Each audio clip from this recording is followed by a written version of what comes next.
मैं हूँ गजानन वर्मा।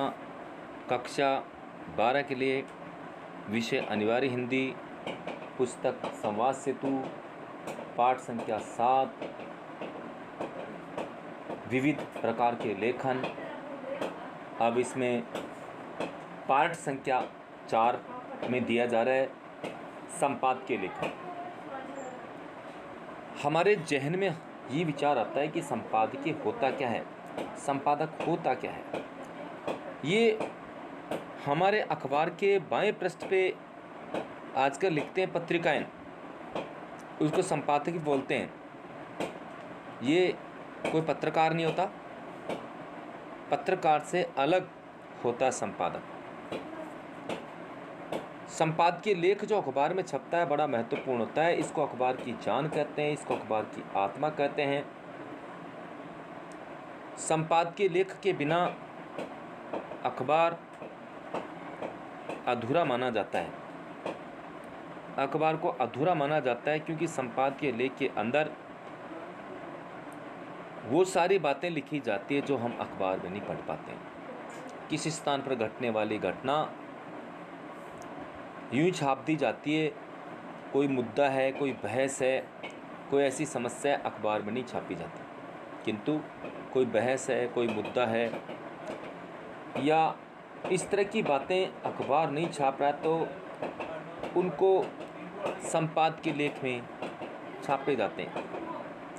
ये संपादकीय लेख अखबार में छपते हैं। अनेक प्रकार के जो अलग अलग संपादक होते हैं उनके लेख छपते हैं। जो प्रसिद्ध संपादक होते हैं उन्हीं के लेख अखबार में छपते हैं। प्रसिद्ध संपादक होते हैं, उन्हीं की स्टोरी, उनकी कहानी फिल्मों में लेते हैं, उनकी कहानी धारावाहिक में लेते हैं, क्योंकि उनकी कहानी रोचक, आकर्षक, ये सारी चीज़ें होती है। बड़े बड़े लोग जो फिल्म बनाने वाले होते इन्हीं की स्टोरी को सम्मिलित करते हैं, क्योंकि इनकी स्टोरी, इनकी कहानी ये बात भी ध्यान रखती है कि फिल्म को बनाने में कितना बजट लगेगा। ऐसा नहीं है बजट ज़्यादा लग जाए, इनकम कम हो जाए, फिल्म पिट जाती है। तो ये जो संपादक लिखते हैं बजट को ध्यान में रख करके भी लिखते हैं। इसलिए जितनी सारी फिल्में बनती हैं उनमें संपादकों की कहानियाँ लेते हैं। प्रसिद्ध जो संपादक होते हैं उनके लेख अखबार में भी छपते हैं। अब देखिएगा इस पुस्तक में क्या दे रखा है, हम आपको समझाते जाएंगे। किसी भी समाचार पत्र के लिए संपादकीय पृष्ठ इतना महत्वपूर्ण होता है कि उसकी सामान्यतः उपेक्षा नहीं की जा सकती है, उसको अलग नहीं किया जा सकता, उसका तिरस्कार नहीं किया जा सकता। दैनिक जीवन में अनेक ऐसे मुद्दे होते हैं, ऐसे कई मुद्दे होते हैं जिन्हें आम पाठक के लिए समझ पाना मुश्किल होता है। दैनिक जीवन में ऐसी कई समस्याएं होती हैं, मुद्दे होते हैं जिनको आम पाठक नहीं समझ पाता और वो बातें आम पाठकों तक नहीं पहुंचती, समाचार पत्र के माध्यम से नहीं पहुंचती। ऐसी स्थिति में संपादक उनकी गहराई में डूब करके उन मुद्दों को लोगों के सामने पेश करते हैं और कई बार उन्हें कहानी की तरह बनाकर, क्योंकि संपादक उन्हीं बातों को, उन्हीं चर्चाओं को कहानी की तरह साहित्यिक भाषा में बड़े रोचक तरीके से कटाक्ष व्यंग करके भी लिख सकता है। उनमें खुद की बातें भी सम्मिलित होती है। कई बार उन्हें समाचार के रूप में प्रस्तुत करना मुश्किल प्रतीत होता है। ऐसी स्थिति में समाचार पत्र के संपादक के लिए आवश्यक होता है कि वह समस्या अथवा उस मुद्दे को विस्तार से समझाने का प्रयत्न करें। ऐसे लेख प्राय गंभीर चिंतन और मुद्दे पर अपना रुख दर्शाने का प्रयास करते हैं। समाचार पत्र के बीच के पन्नों पर संपादकीय लेख लिखा जाता है। मैंने भी आपको बताया समाचार पत्र जिसको पत्रिका कह सकते हैं, पत्रिका के बाएं पृष्ठ पे 1-2 पृष्ठ निकालने के पश्चात बाएं तरफ लिखा जाता है संपादकीय लेख आता था, किंतु आजकल लिखा था पत्रिकाएं। उस पत्रिकाएं के अंदर अनेक प्रकार के जो संपादक होते हैं उनके अलग अलग विचार, उनके लेख छपते हैं।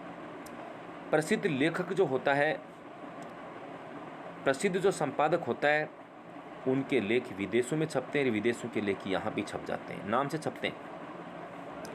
ये लेख एक विचार को स्थापित करने का प्रयत्न करता और वहीं दूसरी ओर ज्वलंत मुद्दों के बारे में अपनी राय व्यक्त करता है। ज्वलंत मुद्दे वे होते हैं बाढ़, अकाल, भूकंप या इस तरह की आगजनी या ऐसी कोई घटना जो कि झकझोर देने वाली है। ऐसी घटनाओं को संपादकीय लेख में ही सम्मिलित किया जाता है। संपादकीय को समाचार पत्र की आत्मा भी कहा जाता है। इसके बिना समाचार पत्र का प्रकाशन अधूरा है। इसको आत्मा कहा जाता है अगर समाचार पत्र के अंदर अगर संपादकीय लेख नहीं छपता है तो ऐसी स्थिति के अंदर इसको कहा जाएगा, क्योंकि इसको आत्मा का, इसके बिना ये बेकार है। एक विद्वान के अनुसार संपादकीय संक्षेप में तथ्यों और विचारों का ऐसा तर्क संगत और सुरुचिपूर्ण प्रस्तुति है जिसका उद्देश्य मनोरंजन, विचारों को प्रभावित करना या किसी महत्वपूर्ण समाचार का ऐसा भाष्य प्रस्तुत करना है जिससे सामान्य पाठक उसका महत्व समझ सके। मतलब ऐसा मनोरंजन, विचार ऐसे बातों को प्रस्तुत करता है कि जिसके कारण एक आम पाठक है वो भी इसकी बात को समझ सके। संपादकीय न सिर्फ अपनी ओर से विचार व्यक्त करता है अपितु वह पाठकों की आवाज़ भी बनकर सामने आता है। ऐसा नहीं है कि संपादक सिर्फ अपनी तरफ से अपनी बात को प्रकट करता है, बल्कि वह आम पाठकों के विचार को व्यक्त करता है। अर्थात आम पाठक भी उनके विचार को समझें और विचार करें। अपितु पाठकों की आवाज़ भी बनकर सामने आता है। जब वह प्रकट करता है तो वह आम पाठक की आवाज़ मानी जाती है। पता लगता है पढ़ने से, अरे ये आवाज़ तो हमारी है, पाठक की तो आवाज़ ही नहीं लग रही। ऐसे हमारे मन में विचार चल रहे थे, ऐसे विचार, ऐसी बातें संपादक लिखता है। आम पाठक की बातें हो, आम लोगों की बातें हो, उनको महसूस हो जाए ये बातें तो हमारी है। देखिएगा, अभी जो आप पढ़ रहे हैं आम पाठकों की आवाज़ बनकर के आती है। पाठक के मन मस्तिष्क को समझ झकझोर देने वाली लेखनी से ऐसी कला का प्रदर्शन करता है। ऐसी बात लिखी जाती है पाठक झकझोर जाएं, पाठक सोचने के लिए मजबूर हो जाए कि पाठक को ऐसा प्रतीत होता है मानो यह उसकी ही आवाज़ है। कहने का मतलब संपादक ऐसी बातें लिखता है कि पाठक को ऐसा लगने लग जाता है कि ये जो बात है ये हमारी है।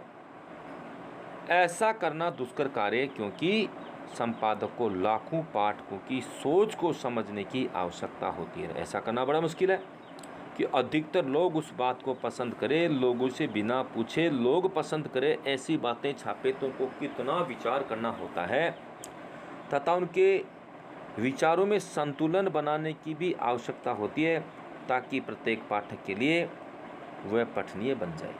ऐसी बातें सरल भाषा में भी लिखी जाती है जिसके कारण प्रत्येक व्यक्ति उस भाषा को, उस बात को, उस विचार को आसानी से समझ सके। संपादकीय लेखन स्वतंत्र विधा है। इसे किसी नियम अथवा सिद्धांत में नहीं बांधा जा सकता। नियम में बांध लिया, सिद्धांत में बांधे लिख नहीं पाएगा। वो बिल्कुल स्वतंत्र होकर के अपने मन के विचार लिखेगा। प्रत्येक संपादक का अपना विशिष्ट व्यक्तित्व होता है और उसकी अपनी शैली भी। लिखने की कला, उनका व्यक्तित्व है, सबका अलग अलग होता है। वस्तुनिष्ठता, निर्भीकता, बिना डर, दूरदर्शिता, आगे की बातों को जानने वाला, मार्गदर्शक, विचार उत्तेजना, विचारों को झकझोर देने वाली, सुझाव, लोगों को आलोचना, तार्किकता, तार्किक किसको बोलते हैं, तर्क सहित विचार, निष्पक्षता, एक पक्ष की बात न करें, प्रशंसा, उत्साहवर्धन, भावुकता, बौद्धिकता, सुसंगतता, पूर्णता, सकारणता और निर्लिप्तता, एक चीज़ में लिप्त संपादकीय लेखन के प्रमुख लक्षण हैं। ये सारे जो टॉपिक हैं अंडरलाइन करने लायक हैं। पत्रकारिता के पुरोधा पुलित्जर सदैव 3 बातों पर विशेष बल देते थे। ये पत्रकारिता लिखने वाले विदेशी व्यक्ति थे। इन्होंने 3 बातों पर बल दिया कि जो भी संपादक कोई बात लिखे 3 बात लिखें। पहला संक्षेप, सीधापन और तीसरा शैली। कोई भी बात लिखी जाए तो संक्षेप में लिखी जाए जिसके कारण लोग उसको पढ़ सकें। दूसरा था सीधापन, सरल, और तीसरा होता है शैली, लिखने की कला। सरल तो है किंतु लिखने की कला नहीं है, क्योंकि कला के द्वारा ही एक व्यक्ति दूसरे व्यक्ति को अपनी ओर आकर्षित करेगा। अतः संपादकीय संक्षिप्त अथवा लंबे और विस्तृत लेख से वे नीरस और उबाऊ बन जाता है। हमने लंबा बना दिया, विस्तृत बना दिया, जिससे नीरस और उबाऊ बन जाता है, जिसके कारण लोग उसको पसंद नहीं करते। लोगों को शॉर्ट एंड स्वीट चाहिए और पाठक उसे पढ़ने में रुचि नहीं दर्शाता। इस प्रकार विषय में सीधापन और भाषा शैली भी वैसी हो कि पाठक को तुरंत समझ में आ जाए कि संपादकीय लेख का मूल भाव क्या है। अगर भाषा क्लिष्ट कर दी जाएगी, भाषा कठिन बना दिया जाएगी, ऐसी स्थिति में संपादक क्या कहना चाहता है, उसके कहने का भाव क्या है, मूल भाव क्या है, ये लोगों को नहीं समझ आएगा। और जब तक मूल भाव, जब तक क्या कहना चाहते हैं ये समझ में नहीं आएगा, तब तक उसे के लिखने का कोई औचित्य नहीं है। संपादकीय लेखन का कार्य 2 रूप में किया जाता है। एक तो वह जो स्वयं कहता है और दूसरा कैसे और किस रूप में कहना चाहता है। एक तो स्वयं कहना चाहता है, दूसरा कैसे और किस रूप में कहना चाहता है। यदि विचारों में संप्रेरणता नहीं है, संप्रेषणता नहीं है, सामंजस्य नहीं है, तो संपादकीय निरर्थक और बेकार हो जाएगा।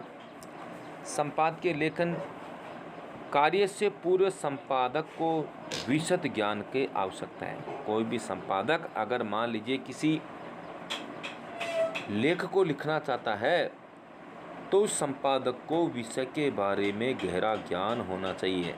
जैसे प्रतिदिन अखबार उसको लेना चाहिए, अखबार उसको प्रतिदिन पढ़ना पड़ता है। मान लीजिए उसने बीच के अखबार नहीं पढ़े तो उसको पता नहीं चला बीच के अंदर क्या घटना, क्या खबर आ गई। अगर वो छाप देगा तो उसको मूर्ख समझा जाएगा, अज्ञानी समझा जाएगा। इसके अलावा उसको प्रत्येक चीज़ की जानकारी होनी चाहिए, जैसे प्रशासनिक, अंतर्राष्ट्रीय, सामाजिक, राजनीतिक, शैक्षणिक, न्यायिक, इन मसलों को सुलझाने की बातें उनको आनी चाहिए। साथ में बजट की जानकारी उसे पूरी आनी चाहिए और हमारी विदेश नीति उसके बारे में उसको जानकारी होनी चाहिए। ये जानकारी अगर उनको नहीं है तो उसको अज्ञानी समझा जाएगा। याद है, उसे प्रत्येक विषय पर गहरी पकड़ होनी चाहिए तथा उसके पक्ष और विपक्ष में तर्क करने की क्षमता भी होनी चाहिए। पक्ष और विपक्ष, एक पक्ष की बात करें, विपक्ष की बात करें, वो भी तर्क सहित, ये बातें उनके अंदर होनी चाहिए। संपादक को प्रतिदिन प्रत्येक मुद्दों पर मंथन करने के अलावा उससे संदर्भित सामग्री का व्यापक अध्ययन करने की आवश्यकता होती है। प्रशासनिक, अंतर्राष्ट्रीय, सामाजिक, राजनीतिक, शैक्षणिक, न्यायिक मसलों पर गहरी पैठ होने के साथ साथ लेखन के समय आम जन की भावनाओं को ध्यान में रखना आवश्यक है। ऐसा न करने पर पाठक अथवा पाठकों के समूह की भावनाएं आहत हो सकती है। भारत के बजट पर लिखने से पूर्व देश की आर्थिक स्थिति और उससे अर्थशास्त्र का ज्ञान होना चाहिए। अरे भाई, बजट के बारे में लिख रहा है तो उसको अर्थशास्त्र का ज्ञान होना चाहिए। जब तक अर्थशास्त्र का ज्ञान नहीं होगा वो बजट के बारे में कुछ नहीं लिख सकता। न तो विदेश मामलों पर लिखने से पूर्व आपसी संबंधों और देश की नीति के बारे में भली भांति अवगत होना चाहिए, यह आवश्यक है।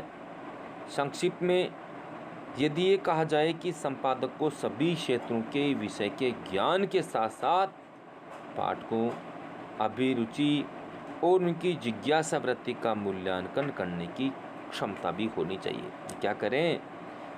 संक्षेप में क्या कहा जाए कि विषयों के ज्ञान के साथ साथ में पाठकों की क्या रुचि है, उनकी जिज्ञासा क्या है, उसके बाद में उनका मूल्यांकन करना भी आना चाहिए। क्या गलत है, क्या है सही है। संपादकीय लेखन को भी दो भागों में बांटा गया है। एक होता है सूचनात्मक और बहस के रूप में विभाजित किया जा सकता है। सूचनात्मक संपादकीयों में समस्या का वर्णन और विश्लेषण किया जाता है। सामान्यतः भूकंप, बाढ़, गर्मी, अकाल आदि समस्याओं को पाठकों के बीच प्रस्तुत कर उस विपदा के प्रति सचेत करने के साथ साथ राहत हेतु प्रेरित करना उद्देश्य होता है। संपादक क्या करता है? बाढ़, अकाल, भूकंप, गर्मी, सामान्य तौर पर जो आने वाली आपदा, उनकी जानकारी, उनका क्या उद्देश्य है, उनकी जानकारी आम पाठक तक पहुंचाने का काम भी संपादक करते हैं। ऐसे संपादकीय आलेख में कर्तव्य बोध का एहसास होता है। बहस वाले संपादकीय प्राय किसी मुद्दे विशेष पर अपना पक्ष अथवा विशेष किसी एक के विचार को प्रतिस्थापित कर पाठकों के बीच वैचारिक बहस छोड़ना एक उद्देश्य होता है। कई बार क्या करते हैं संपादक होते हैं, किसी मुद्दे को लेकर के पाठकों को उलझा भी देते हैं, जिसके कारण पाठकों के अंदर एक विचारों की बहस छिड़ जाए, उस चीज़ को सोचने के लिए वो मजबूर हो जाए।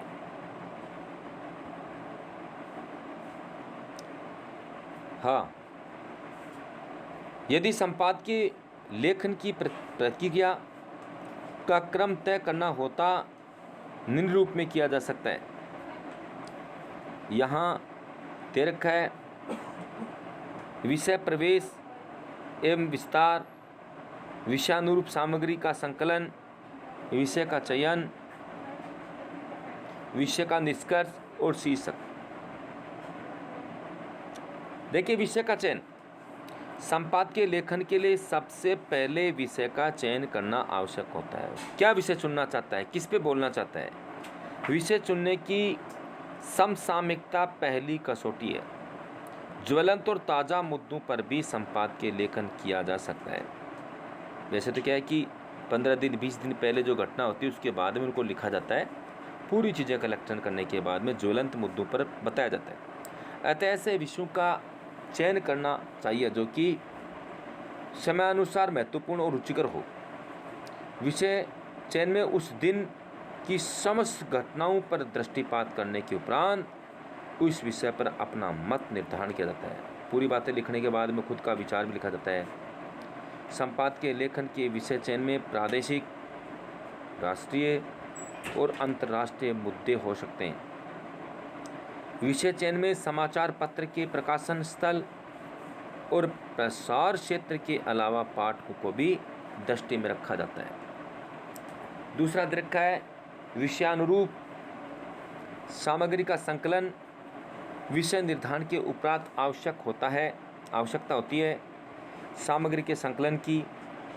यद्यपि संपादक से अपेक्षा की जाती है, आशा की जाती है कि वह दैनंदिन घटनाओं पर अपनी पैनी नज़र रखे, रोज़ाना घटने वाली घटना पर पैनी नज़र रखे कि रोज़ाना क्या घटना घट रही है। अगर ऐसा नहीं होता है तो कई बार गलत चीज़ छाप दी जाती है, पता लगता है कि शायद इन्होंने अखबार नहीं पढ़ा। यदि भी संपादक से अपेक्षा की जाती है वह कि दैनंदिन घटनाओं पर अपनी पैनी नज़र रखे ताकि किसी भी प्रकार की प्रगति से अछूता न रह जाए, अन्यथा संपादकीय लेख में उसकी अज्ञानता प्रकट होने का खतरा रहता है। इसके उपरांत भी पुस्तकालय में रखे संदर्भ ग्रंथ, समाचार पत्र की कतरने, इंटरनेट पर उपलब्ध साहित्य का संकलन का अवलोकन करने के उपरांत संपादक अपनी लेखन प्रक्रिया प्रारंभ करता है। संपादक यूँ ही नहीं बनते। संपादक बनने के लिए उनमें विशद ज्ञान होना चाहिए, विषय का गहरा ज्ञान होना चाहिए।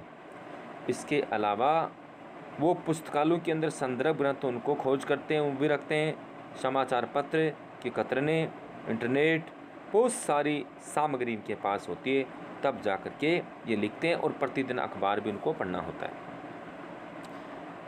और बहस भी करने के लायक होते हैं। विषय प्रवेश एवं विस्तार संपादकीय लेख का आरंभ का हिस्सा ही विषय प्रवेश को दर्शाता है। इसमें विषय की समस्या की ओर ध्यान आकर्षित किया जाता है तथा सुसंगत रूप में प्रस्तुतिकरण किया जाता है ताकि उसकी पठनीयता बनाए रखी जा सके।